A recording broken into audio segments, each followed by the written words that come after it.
भीष्म जी ने कहा, मुने, मैंने तो ऐसा सुना था कि देवी लक्ष्मी क्षीर समुद्र प्रकट हुई हैं, लेकिन आप ऐसा कैसे कह रहे हैं कि वो भृगु की पत्नी के गर्भ से उत्पन्न हुई हैं? पुलस्त्य जी ने जवाब दिया, राजन, तुम अपने प्रश्न का उत्तर मुझसे सुनो। देवी लक्ष्मी के जन्म का संबंध समुद्र से है। यह बात मैंने खुद भी ब्रह्मा जी के द्वारा सुनी हुई है। एक समय की बात है जब दैत्यों और दानवों ने बड़ी मात्रा में सेना लेकर देवताओं पर चढ़ाई की थी। उस समय युद्ध के दौरान देवता दैत्यों के सामने परास्त हो गए। तब इंद्र आदि संपूर्ण देवता अग्नि को आगे करके ब्रह्मा जी की शरण में पहुंच गए। वहां जाकर उन्होंने अपना सारा हाल अच्छी तरह बताया। ब्रह्मा जी ने कहा, आप सभी लोग मेरे साथ भगवान की शरण में चलो। ऐसा कहने के बाद वे संपूर्ण देवताओं को अपने साथ लेकर क्षीर सागर के उत्तर तट पर पहुंच गए और भगवान वासुदेव को संबोधित करके कहा, विष्णु, शीघ्र उठ जाइए और इन देवताओं का कल्याण कीजिए। आपकी सहायता न मिल पाने के कारण दानव इन्हें बार बार परास्त करते हैं।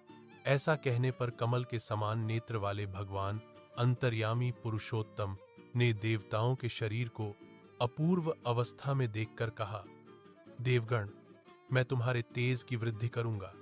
मैं जो उपाय बताता हूं उसे आप लोग जरूर कीजिए।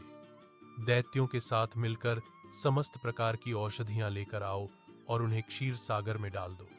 फिर मंदराचल को मथानी और वासुकी नाग को नेति रस्सी बनाकर समुद्र का मंथन करते हुए उससे अमृत निकालना शुरू कर दो। इसमें मैं आप लोगों की सहायता करूंगा।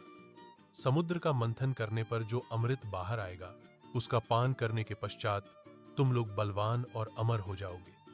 तत्त्योहार कोजागिरी पूर्णिमा व्रत का था। शरद पूर्णिमा का हिंदू धर्म में बहुत खास महत्व होता है।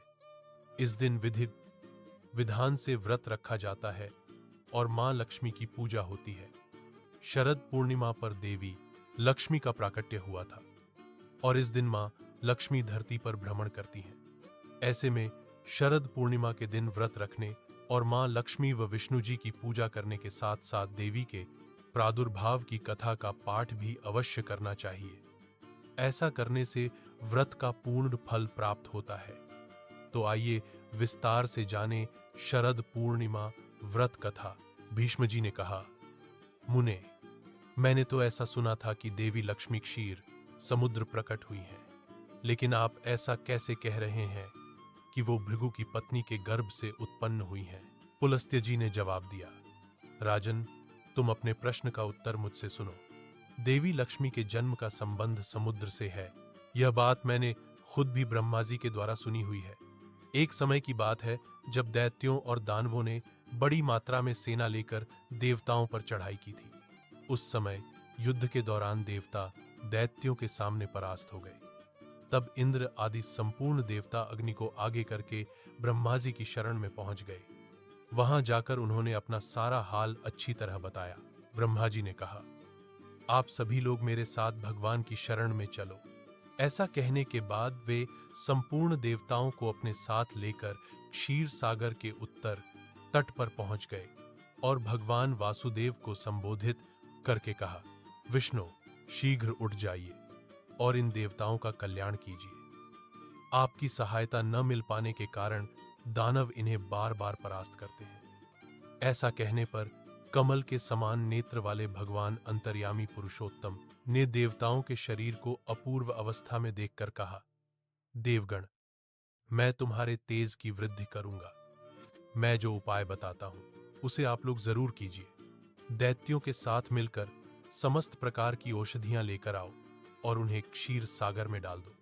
फिर मंदराचल को मथानी और वासुकी नाग को नेति रस्सी बनाकर समुद्र का मंथन करते हुए उससे अमृत निकालना शुरू कर दो। इसमें मैं आप लोगों की सहायता करूंगा। समुद्र का मंथन करने पर जो अमृत बाहर आएगा उसका पान करने के पश्चात तुम लोग बलवान और अमर हो जाओगे। देवाधिदेव भगवान की बात सुनने के बाद संपूर्ण देवता दैत्यों के साथ संधि करके अमृत निकालने के यत्न में लग गए। देव, दानव और दैत्य सब मिलकर हर प्रकार की औषधियां लेकर आ गए और उन्हें क्षीर सागर में डालकर मंदराचल को मथानी एवं वासुकी नाग को नेति बनाकर बड़े ही वेग से मंथन करने लगे। भगवान विष्णु की प्रेरणा से सभी देवता एक साथ रहकर वासुकी की पूंछ की ओर पहुंचे और दैत्यों को उन्होंने वासुकी के सिर की ओर भेज दिया। भीष्म जी, वासुकी के मुख की सांस तथा विषाग्नि से झुलसने के कारण सब दैत्य निस्तेज हो गए। क्षीर समुद्र के बीच में ब्रह्मवेत्ताओं में श्रेष्ठ भगवान ब्रह्मा तथा महातेजस्वी महादेव जी कच्छप रूपधारी श्री विष्णु की पीठ पर खड़े होकर अपनी भुजाओं से कमल की भांति मंदराचल को पकड़े हुए थे और स्वयं भगवान श्रीहरि कूर्म रूप धारण करके क्षीर सागर के अंदर देवताओं और दैत्यों के बीच में मौजूद थे। वे मंदराचल को अपनी पीठ पर लिए हुए डूबने से बचा रहे थे। तदनंतर जब देवता और दानवों ने क्षीर समुद्र का मंथन शुरू किया, तब पहले उससे देव पूजित सुरभि कामधेनु का आविर्भाव हुआ था, जो हविष्य, घी, दूध की उत्पत्ति का स्थान मानी गई। तत्पश्चात वारुणी देवी प्रकट हुई, जिनके मद भरे नेत्र घूम रहे थे। वह पग पग पर लड़खड़ाती हुई चलती थी, जिसे अपवित्र मानकर देवताओं ने त्याग दिया। तब वह असुरों के पास गई और कहा, दानवों, मैं बल प्रदान करने वाली देवी हूं, तुम मुझे ग्रहण कर लो। तब दैत्यों ने उसे ग्रहण कर लिया। फिर पुनः मंथन शुरू होने पर पारिजात कल्प वृक्ष उत्पन्न हुआ, जो अपनी शोभा से देवताओं का आनंद बढ़ाने वाला था। तदनंतर 60 करोड़ अप्सराएं प्रकट हुईं। वे देवता और दानवों की सामान्य रूप से भोग्या है। जो कोई भी पुण्य कर्म करने के बाद देवलोक में जाते हैं, उनका भी उन पर समान अधिकार रहता है। इसके बाद शीतल किरणों वाले चंद्रमा का प्रादुर्भाव हुआ, जो देवताओं को आनंद प्रदान करने वाले थे। उन्हें भगवान शंकर ने अपने लिए मांगते हुए कहा कि देवताओं, ये चंद्रमा मेरी जटाओं के आभूषण होंगे, अतः मैंने इन्हें लेता हूं। ब्रह्मा जी ने बहुत अच्छा कहते हुए शिवजी की बात का अनुमोदन किया। तत्पश्चात कालकूट नामक भयंकर विष प्रकट हुआ, जिससे देवता और दानव हर किसी को बहुत पीड़ा हुई। तब शंकर जी खुद की इच्छा से उस विष को लेकर पी गए। इसी के कारण उनके कंठ में काला दाग पड़ गया। तभी से वे महेश्वर नीलकंठ कहलाने लगे। क्षीर सागर से निकले हुए विष का जो अंश पीने से बच गया था, उसे नागों ने ग्रहण कर लिया। तदनंतर अपने हाथ में अमृत से भरा हुआ कमंडलू लिए धन्वंतरी जी प्रकट हुए। वे श्वेत वस्त्र धारण किए हुए थे। वैद्यराज के दर्शन से सभी का मन स्वस्थ और प्रसन्न हो उठा। इसके बाद उस समुद्र से उच्चैहाश्रवा घोड़ा और ऐरावत नाम का हाथी, ये दोनों क्रमशः प्रकट हुए थे। फिर क्षीर सागर से लक्ष्मी जी का प्रादुर्भाव हुआ, जो खिले हुए कमल पर विराजमान थीं और हाथ में कमल धारण किए हुए थीं।